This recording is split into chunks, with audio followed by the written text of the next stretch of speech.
Assalamualaikum sahabat hikmah. Selamat datang kembali di channel yang semoga bisa menghadirkan kisah yang membawa hikmah dan keberkahan. Duhai sahabat hikmah, apa kabar kalian semua? Semoga sehat dan bahagia selalu ya. Pada pembahasan di video kali ini, kita akan membahas perihal 7 pintu rizki menurut Al-Quran. Pintu rizki bisa datang dari mana saja, tidak melulu datang dari uang gaji bulanan, harta warisan dan lain-lain. Yang ada gaji bulanan dan tidak ada gaji bulanan, yang dapat warisan atau tidak kebagian warisan, semua sudah dijamin akan tetap mendapatkan rizki dari Allah. Rizki yang kita dapatkan bisa datang dari arah manapun jika Allah menghendakinya. Tugas kita hanya berusaha dan berdoa, dengan cara berusaha mencari rizki yang halal, tidak merebut harta sanak saudara, tidak mengambil yang bukan haknya, dan selalulah jalani perintah serta jauhi larangannya. Dengan begitu insya Allah rezeki kita akan Allah permudah. Tugas kita hanya itu. Selebihnya serahkan kepada Yang Maha Kuasa. Berikut ini kita jabarkan dari mana saja pintu rizki itu datang menurut Al-Quran yang berisikan firman Allah Subhanahu wa Ta'ala. Pintu rizki yang pertama adalah rizki melalui pernikahan. Duhai sahabat hikmah, kita semua pasti tahu bahwa menikah adalah ibadah terpanjang, bahkan ibadah setiap menit di setiap harinya. Baru saja kita berniat untuk menikahi seseorang, kemudian melamar seseorang tersebut. Allah Subhanahu wa Ta'ala sudah membukakan pintu rizki yang luas untuk hambanya agar niat tersebut berjalan dengan mudah tanpa suatu hambatan yang berat. Belum lagi setelah menikah, saat seorang suami berjuang menafkahi istri, saat seorang istri mengabdikan dirinya pada suaminya, saat mereka berjuang merawat, mendidik, membesarkan anak-anak mereka, saat mereka berjuang merintis rumah tangganya. Disitulah Allah Subhanahu wa Ta'ala menjaminkan rizki di dalam rumah tangganya. Rumah tangga yang di dalamnya ada keyakinan terhadap kasih sayang dan pertolongan Allah.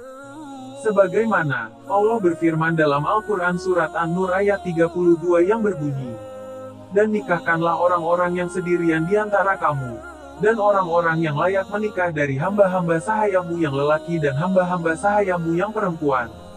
Jika mereka miskin, Allah akan memampukan mereka dengan kurnia-Nya, dan Allah maha luas pemberiannya lagi maha mengetahui." Jadi kita sebagai umat Nabi Muhammad SAW jangan pernah takut menikah hanya karena takut tidak tercukupi rezeki. Karena semua itu sudah dijamin oleh Allah, apalagi kita niat menikah itu niat beribadah, menjauhi keharaman, sungguh itu niat mulia. Sebagaimana sabda Rasulullah ketika mendengar salah seorang sahabat tidak ingin menikah, beliau berkata, "Dan aku juga menikahi wanita. Maka siapa saja yang membenci sunahku berarti bukan dari golonganku." Hadis riwayat Imam Muslim. Pintu rizki selanjutnya melalui istighfar. Duhai sahabat hikmah, kita semua pasti menyadari pentingnya istighfar sebagai umat beragama Muslim. Terlebih untuk memohon ampun kepada Allah. Banyaknya dosa dan noda yang kita perbuat setiap hari membuat kita ingat akan istighfar, memohon ampunan kepada Yang Maha Pengampun. Tapi tahukah kamu sahabat hikmah, beristighfar juga sangat bisa dijadikan jalan untuk memperluas rizki, mengangkat derajat, memudahkan segala urusan kita. Hal ini diterangkan dalam Al-Quran Surat Nuh ayat 10-12. Sebagaimana maka aku katakan kepada mereka, mohonlah ampun kepada Tuhanmu. Sesungguhnya Dia adalah Maha Pengampun. Niscaya Dia akan mengirimkan hujan kepadamu dengan lebat dan memperbanyak harta dan anak-anakmu, dan mengadakan untukmu kebun-kebun dan mengadakan pula di dalamnya untukmu sungai-sungai. Lalu kemudian Rasulullah bersabda dalam hadis riwayat Imam Muslim yang artinya, barang siapa yang memperbanyak istighfar, Allah akan melapangkan kesusahannya, mengeluarkannya dari kesempitan dan memberinya rizki dari jalan yang tidak disangka-sangka. Dari firman Allah dan hadis Rasulullah tentunya kita harus semakin yakin bahwa dengan istiqomah beristighfar, Allah bukan hanya mengampuni tapi juga akan mempermudah urusan kita, memberi rizki dari arah yang tidak disangka-sangka serta mengangkat derajat kita ke tempat yang mulia. Pintu rizki yang ketiga yakni pintu rezeki yang datangnya dari arah tak disangka-sangka. Duhai sahabat hikmah, kamu mungkin pernah merasakan mendapatkan rezeki dari arah yang tak disangka-sangka. Misalnya saat sahabat hikmah sedang merasa kekurangan, bingung mencari pertolongan kemana, sudah berusaha pinjam uang sana-sini tapi tidak juga ketemu solusinya. Alhasil kita pasrah dan secara tidak langsung kita mengajari diri kita agar berserah sepenuhnya ke Allah. Lalu kemudian Allah menunjukkan kebesarannya dengan membukakan pintu rezeki dari sesuatu yang kita sendiri bertanya dari mana asalnya. Kok bisa? Wah gimana ceritanya dan lain-lain. Banyak sekali pertanyaan yang kita ucapkan. Hal ini karena Allah memang telah menjamin kebutuhan setiap hambanya untuk selalu tercukupi terutama bagi seorang hamba yang yakin dan percaya bahwa pertolongan Allah itu nyata. Sebagaimana firman Allah dalam Al-Quran surat At-Talaq ayat 3 yang artinya, dan dia memberinya rezeki dari arah yang tiada disangka-sangkanya. Dan barang siapa yang bertawakal kepada Allah niscaya Allah akan mencukupkan keperluannya. Sesungguhnya Allah melaksanakan urusan yang dikehendakinya. Sesungguhnya Allah telah mengadakan ketentuan bagi tiap-tiap sesuatu. Pintu rizki yang keempat yakni rizki yang datang karena kita bersyukur. Duhai sahabat hikmah, apakah kamu sudah bersyukur hari ini? Jika belum, cobalah merenungi berbagai hal yang sudah Allah berikan kepada kita. Sampai detik ini kita semua pasti merasakan nafas gratis tanpa harus beli oksigen rumah sakit. Kaki yang bisa bergerak berjalan berlari tanpa bantuan alat apapun. Pasangan yang baik, yang sayang, perhatian terhadap kita, orang tua yang masih diberi umur sampai saat ini, anak-anak yang tumbuh dengan sehat sempurna, semua itu berkat kasih sayang Allah. Allah juga berikan kecerdasan sehingga kita bisa mencari solusi atas setiap masalah yang datang. Dari sekian banyak itu semua, sudah sepantasnya kita bersyukur atas itu.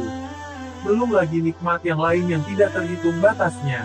Sungguh dengan kita bersyukur Allah akan memperluas rezeki kita. Dan apabila kita sangat sedikit bersyukurnya maka Allah akan memberikan azab yang pedih. Entah itu berupa sempitnya rizki, tidak stabilnya kesehatan, tidak selamat di perjalanan, tidak dihindarkan dari orang zolim, ricuhnya rumah tangga dan masih banyak lagi. Sebagaimana yang tertulis dalam Al-Quran surat Ibrahim ayat 7 yang berbunyi. Dan ingatlah juga tatkala Tuhanmu memaklumkan. Sesungguhnya jika kamu bersyukur, pasti kami akan menambah nikmat kepadamu dan jika kamu mengingkari nikmatku, maka sesungguhnya azabku sangat pedih. Pintu rezeki yang kelima yakni rizki yang datang karena kita bersedekah. Duhai sahabat hikmah, di dalam agama Islam berbagi kepada sesama itu sangatlah penting. Penting untuk orang lain, juga penting untuk kita sendiri. Setiap kita yang hidup di dunia ini pasti akan pulang menghadap Allah dengan segala amal perbuatan yang kita lakukan di dunia ini. Salah satu amal perbuatan yang dicintai Allah dan Rasulullah adalah bersedekah, berbagi kasih terhadap yang membutuhkan. Allah Subhanahu wa Ta'ala menjaminkan pahala yang besar bahkan pahala yang tak terputus semisal contoh, kita mensedekahkan Al-Quran untuk para penghafal Al-Quran. Dari situ saja kita sudah mendapatkan amal jariah, saat mereka membaca, mengulang-ulang setiap ayat demi ayat melalui Al-Quran yang kita sedekahkan. Saat itulah pahala juga mengalir kepada kita, meskipun nantinya kita telah tiada. Dan tentunya semua yang kita lakukan atas dasar ikhlas dan mengharap ridho Allah. Tidak disertai ujub bangga diri dan sifat sombong.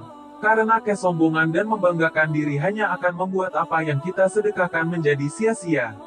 Allah pun telah menjamin melipat gandakan pahala sedekah asal kita ikhlas dan hanya mengharap ridho Allah.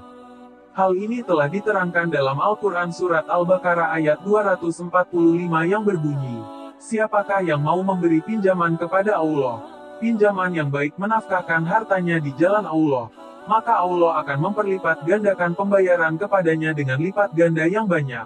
Pintu rizki yang keenam yakni pintu rizki bagi orang yang berusaha.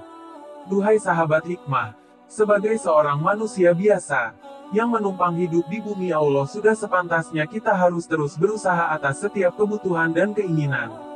Tidak cukup sekedar hanya berdoa, tapi tidak berusaha. Allah sungguh sangat tidak menyukai orang-orang yang berputus asa. Saat kita menginginkan sesuatu, haruslah kita mencari jalan yang diridhoi Allah untuk mendapatkannya. Ikhtiar sekencang mungkin, beribadah seistiqomah mungkin. Bila perlu kita bangun sholat malam untuk dirikan sholat tahajud, sholat hajat dan berdoa dengan sungguh-sungguh, memohon pertolongan agar Allah meridhoi apa yang kita inginkan. Sebagaimana firman Allah dalam surat Ar-Ra'd ayat 11, sesungguhnya Allah tidak akan mengubah keadaan suatu kaum sebelum mereka mengubah keadaan diri mereka sendiri. Pintu rizki yang ketujuh yakni pintu rizki karena memiliki anak. Duhai sahabat hikmah, pintu rizki terbuka tak hanya karena menikah. Allah juga akan membukakan pintu rezeki yang lebih luas ketika hambanya dikaruniai seorang anak. Sebagaimana yang telah diterangkan dalam Al-Quran Surat Al-Isra, ayat 31 yang artinya, dan janganlah kamu membunuh anak-anakmu karena takut kemiskinan. Kamilah yang akan memberi rezeki kepada mereka dan juga kepadamu. Sesungguhnya membunuh mereka adalah suatu dosa yang besar. Jadi sahabat hikmah tidak perlu khawatir dan menjadikan hadirnya mereka sebagai beban karena setiap anak akan memiliki rezekinya sendiri. Tugas kita hanyalah merawat dengan kasih sayang, mendidik mengajarkan ilmu agama dan ilmu pengetahuan, membesarkan, dan selalu berusaha memberikan yang terbaik. Selebihnya serahkan saja kepada Allah. Nah jadi itulah tadi ketujuh pintu rizki menurut Al-Quran. Semoga apa yang disampaikan pada video kali ini dapat membawa hikmah yang besar untuk kita semua. Wallahu a'lam bishawab, sampai jumpa pada kisah hikmah selanjutnya. Wassalamualaikum warahmatullahi wabarakatuh.